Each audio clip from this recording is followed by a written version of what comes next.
What would Jesus do? As a Unitarian Universalist, is it all right even to ask that question? Or would I be attacked by an angry mob of UUs following the service? Or perhaps more likely just lectured to?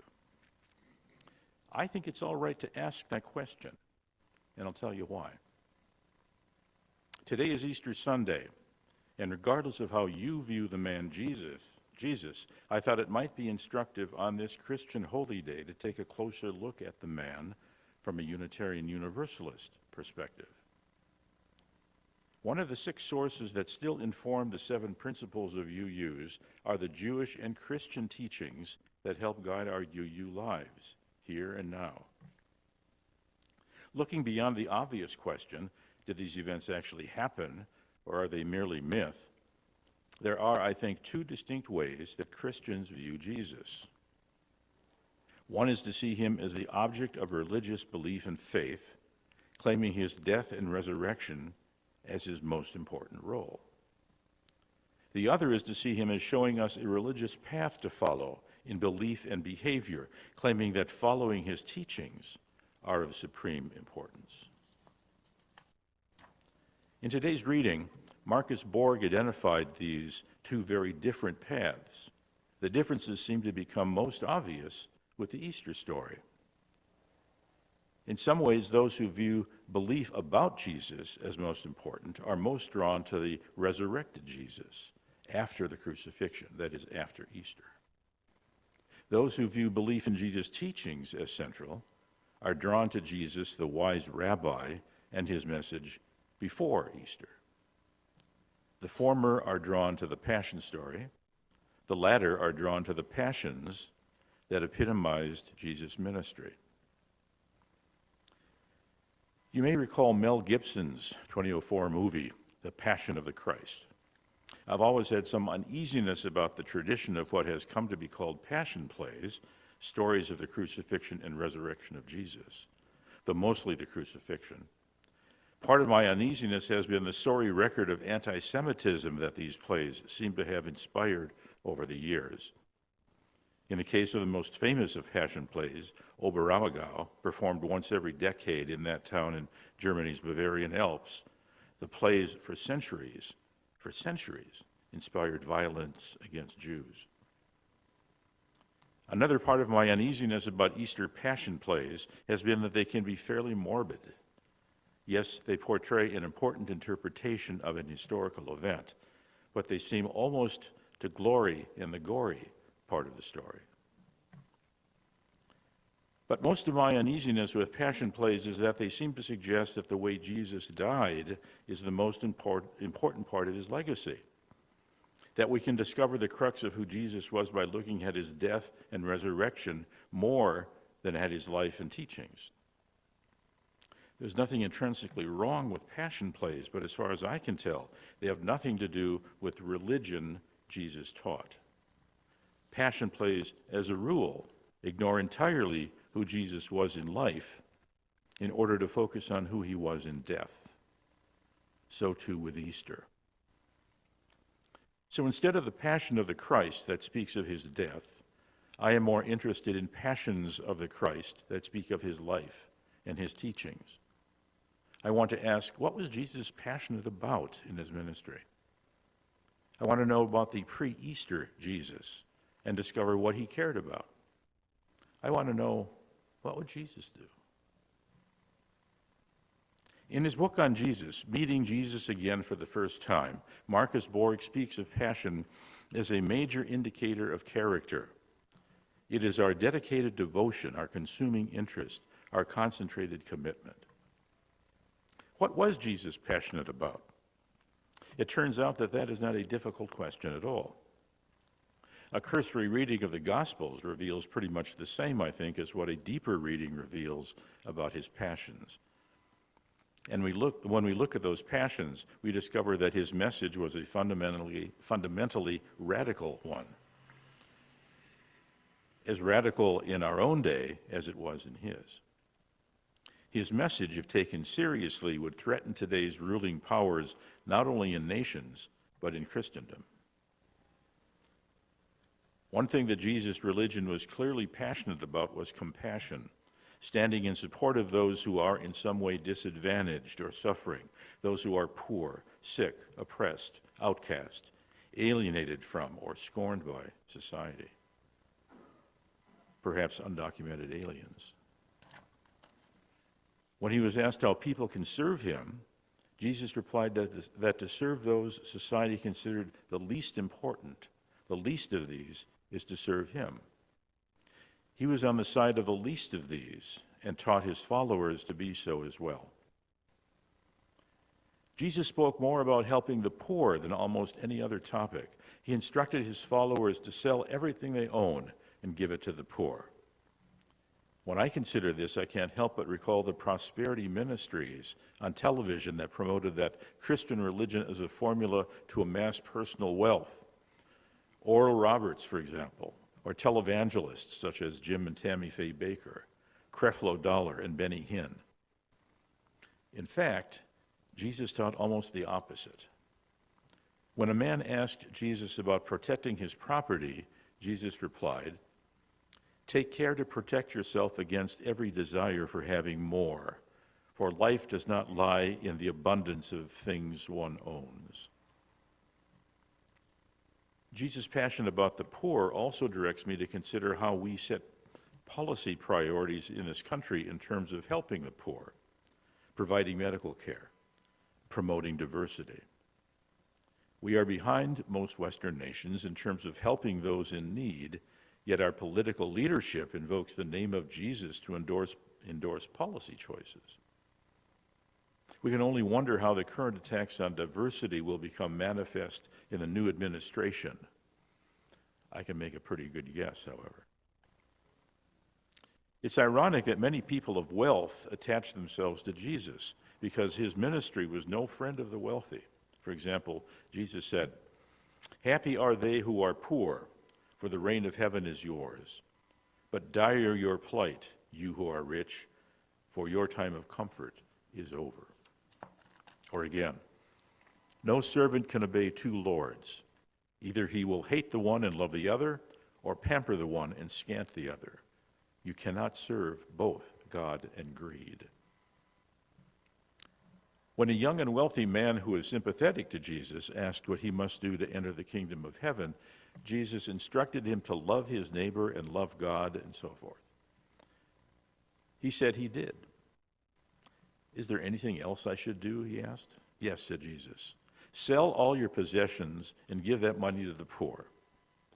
The man was not willing to do so.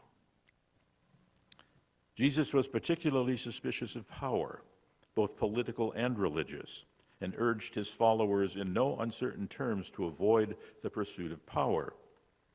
Whoever would be first must become the last of all and the servant of all. When his disciples asked which of them will be more respected in the kingdom of heaven, Jesus rebuked them for even asking the questions and said, quote, "Whoever becomes as lowly as this child here will be the greatest person in the heavens' reign. And whoever welcomes any child like this in my name, that person is welcoming me." Jesus had a particular contempt for the religious leadership of his day, seeing in them the soul of hypocrisy. "The scribes and the Pharisees," he said, "sit in the chair of Moses. You should do as they tell you and do it scrupulously, but do not do what they themselves do, for they do not do as they say. All their deeds are performed for show in men's eyes." He said directly to the chief priests of the temple, "In truth, I tell you, tax collectors and prostitutes are entering God's reign before you." So there. Jesus had a strong passion for equality of inherent worth and dignity. He befriended the outcasts of society, claiming that he was there to give love to all, especially those who are shunned by society. He associated with all whom society rejected. He saw in them the personal inherent worth and taught others to honor that as well. Jesus preached the equality of all, saying, "The servant is not greater than his master, nor the emissary greater than the one who dispatched him. One example of that egalitarianism was his extraordinary welcoming of women into his close circle. Gary Wills comments on it this way. The equality of men and women was a thing so shocking in the patriarchal society of Jesus' time that his own male followers could not understand it. The book of John, chapter 4, verse 7, recounts that at this point his followers arrived and were thunderstruck that he was speaking to a woman, and a Samaritan woman at that. It was a source of scandal for women to travel openly with a rabbi, but many women followed Jesus through Galilee. Far from closing women into a safe retreat from the world, Jesus was beckoning them out into it to join men in knowledge and action. Jesus was also passionately anti-violence. His message was an extraordinary one that, if taken literally or even taken seriously, should shock quite a few people. Love your enemies and pray for those who afflict you. Praise those who hate you. Praise those who curse you. Pray for those who abuse you. To one who punches your cheek, offer the other cheek.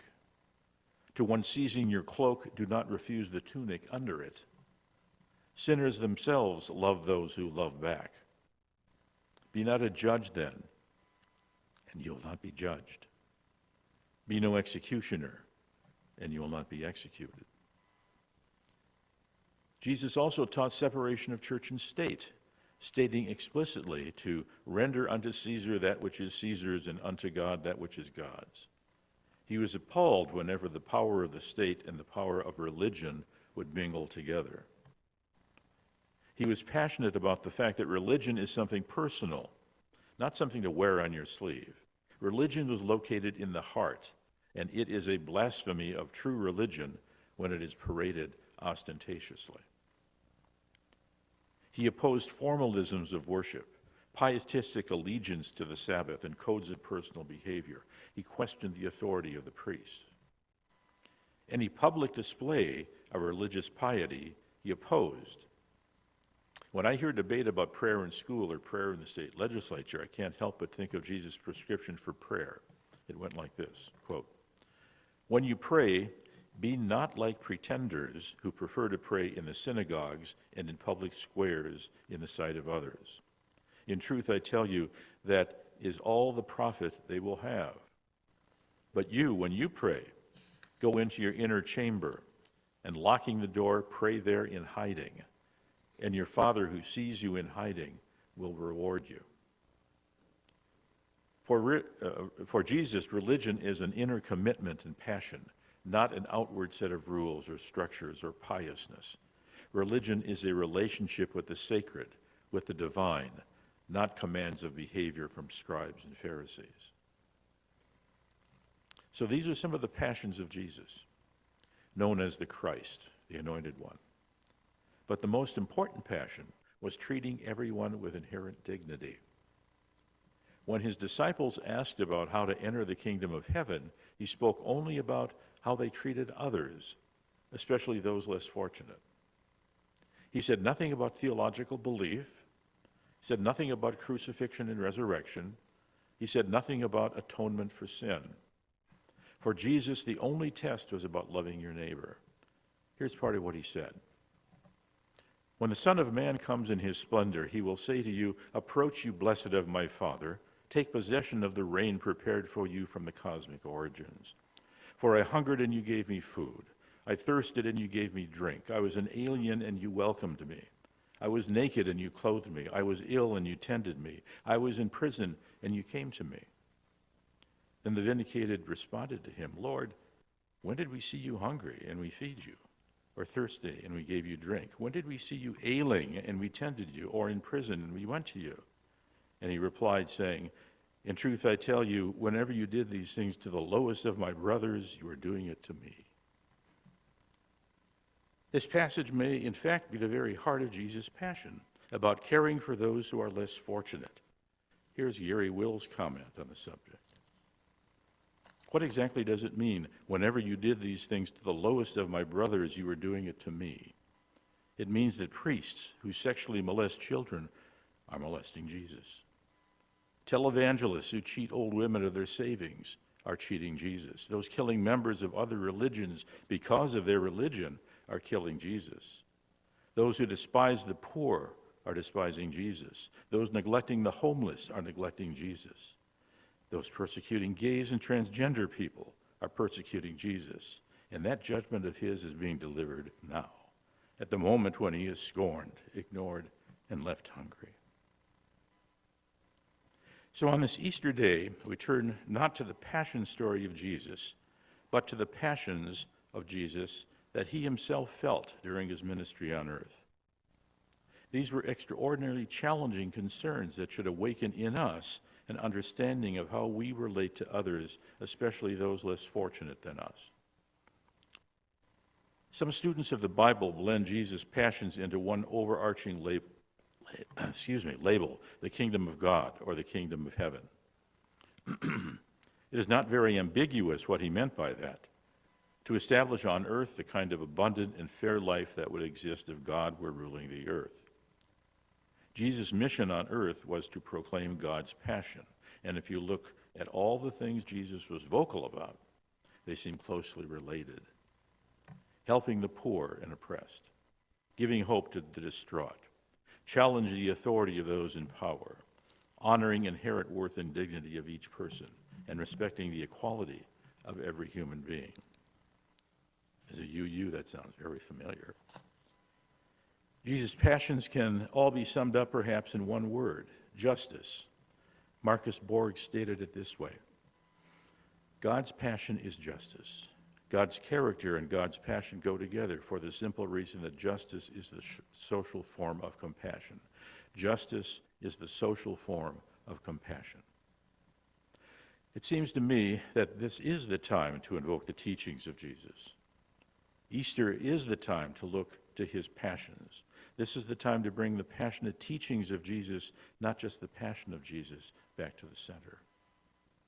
In Borg's book on Jesus, he almost used the word vindication as a synonym for resurrection.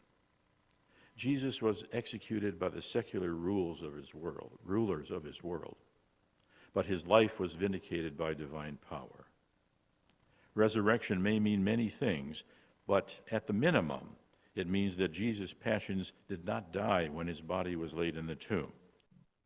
The passions of Jesus are reborn with every generation, including our UU generation that turns to him for guidance. So be it.